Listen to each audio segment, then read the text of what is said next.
Dobrodošli deco na najlepše priče, vaš kanal Mini Opstanak. Priča Hrabri Marko i zeleni zmaj. U malom selu podno velike planine živeo je dečak po imenu Marko. Bio je poznat po svojoj radoznalosti i hrabrosti, iako su ga svi smatrali suviše mladim da bi se suočavao sa velikim opasnostima.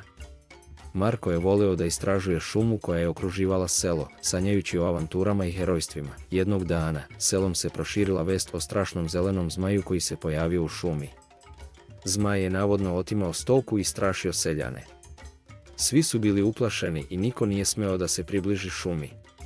Ljudi su se zatvorili u svoje kuće, nadajući se da će opasnost proći. Marko je, međutim, bio odlučan da otkrije istinu. Ne mogu dozvoliti da se selo boji, rekao je svojoj majci. Moram da saznam šta se stvarno dešava. Majka ga je pokušala odvratiti, ali Marko je bio uporan. Opremljen samo malim mačem koji je dobio od svog oca, nekadašnjeg vojnika, krenuo je prema šumi. Dok je hodao kroz guste drveće, Marko je osjećao kako mu srce ubrzano kuca. Ipak, njegova hrabrost ga je gurala napred. Uskoro je došao do male čistine gdje je ugledao zelenog zmaja.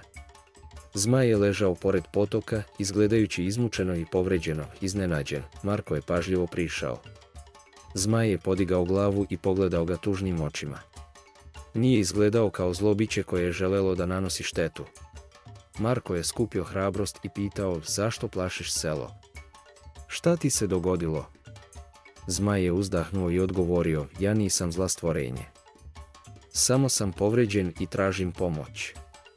Izgubio sam svoje krilo kada sam pao iz svog doma na planini.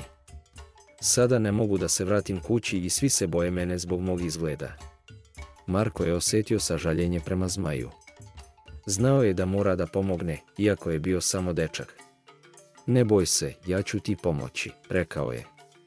Otišao je do sela i, uprkos strahu seljana, sakupio sve što je bilo potrebno da pomogne zmaju, zavoje, bilje i hranu, vratio se do zmaja i pažljivo mu previo krilo. Tokom sljedećih nekoliko dana, Marko je svakodnevno dolazio da hrani zmaja i brine o njegovoj povredi. Polako su postali prijatelji, a zmaj je ispričao Marku o svom domu na planini i kako mu nedostaju prijatelji, kada je zmajevo krilo konačno zacelilo. Bio je spreman da se vrati kući. Pre nego što je poletio, zmaj je rekao Marku: hvala ti, hrabri dečače. Zbog tebe mogu da se vratim kući.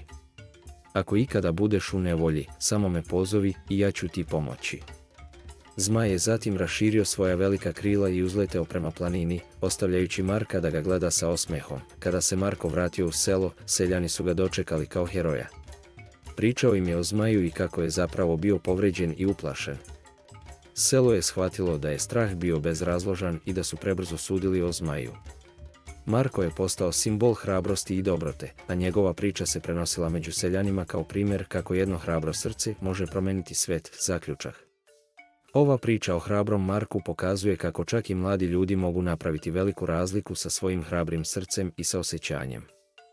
Kroz svoje avanture Marko je dokazao da prava hrabrost dolazi iz želje da pomogne drugima, bez obzira na strah i opasnosti.